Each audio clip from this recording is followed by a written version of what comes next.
Hello, beautiful humans. Thank you so much for joining me for another video. I am super excited that you are here, and if you are new to my channel, thank you for being here. It is so wonderful to meet you.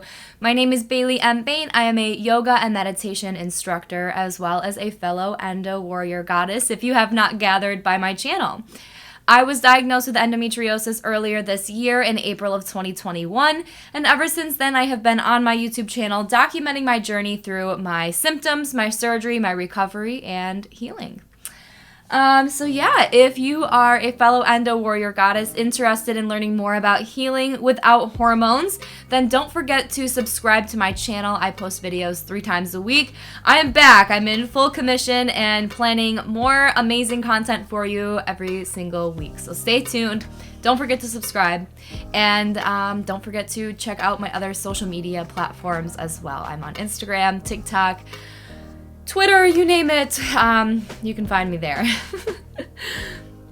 But welcome. Today I wanted to talk more about cycle syncing with the moons. So first, let me ask you this. Have you ever heard of cycle syncing with the moon, or is this something that you already do? Let me know in the comments below if you know a little bit more about this. It's something that I'm learning more about as I am learning about my own cycle, my own flow, and how to better understand myself. So, curious if you are someone who's doing this as well. Let me know in the comments below. Don't mind my dog dad coffee mug. Cody and I share everything. What's his is mine and what's mine is his, right? So, when it comes to cycle tracking with the moon, I wanted to talk about the 2 cycle phases that I know of, that I've heard of, and that I feel are most common.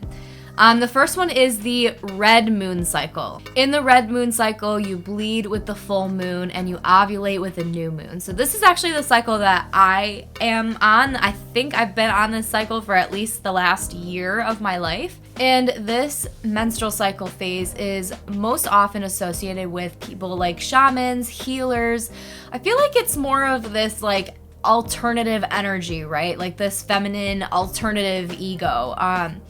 I feel like they almost have like an alternative view on how things go in the world, like the way that they raise their children, the way that they take care of themselves and their own healing, and the way that they just overall run their lives, and they just do things a little bit differently, I feel like. These individuals tend to be focused on self-growth and mentorship and teaching others, but also they tend to be a little bit more creative in nature too. And so that's where I think like this alternative view and creativity, it's like they're just different. They tend to be different, right? That's just the energy that I gather from the women who I have heard in this cycle. And I identify with that myself, I feel. The second menstrual cycle phase is called the white moon cycle. So this is when you bleed with the new moon and ovulate with the full moon. And this menstrual phase cycle is most often associated with fertility and motherhood.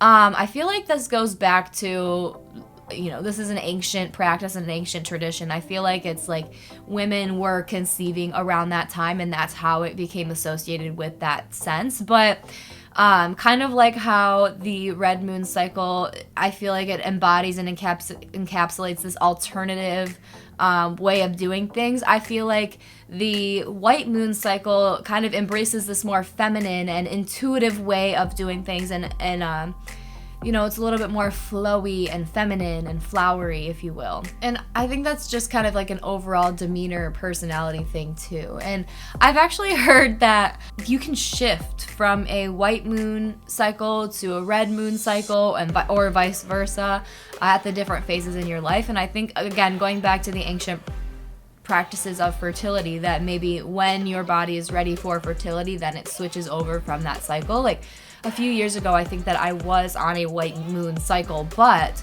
that doesn't necessarily mean I was ready to conceive at that point in my life. I think it's just, something to be aware of. And like for myself, on my latest cycle, I was 9 days late, but I wasn't extremely worried about it because I knew that I usually bleed, and I noticed the pattern that I usually bleed with the full moon, and the full moon wasn't coming up for a few more days. So I was going to be worried if I didn't bleed with the full moon, and I was 9 days late. But being 9 days late and having the moon not had reached its, cycle yet, it kind of took my worries away. So it's interesting to note. There's a lot more information on this. Lots of different books you can read on this. So do some more exploration. I'm sure there's tons of apps that you can use to sync with the moons.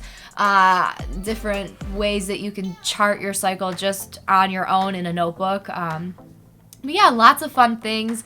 Lots of knowledge. Knowledge is power, and I wanted to share this with you in case you hadn't heard of this before, because I think it's fascinating. It's almost like astrology, where it just kind of helps you get to know yourself a little bit better.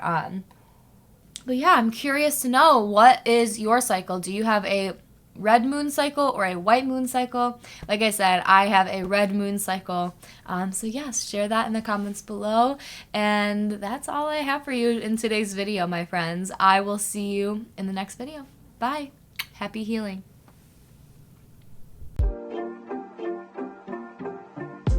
Thanks for watching. Don't forget to subscribe for more videos. Follow me on social media for more daily content. And as always, I'll be back every Tuesday, Friday, and Sunday with more content.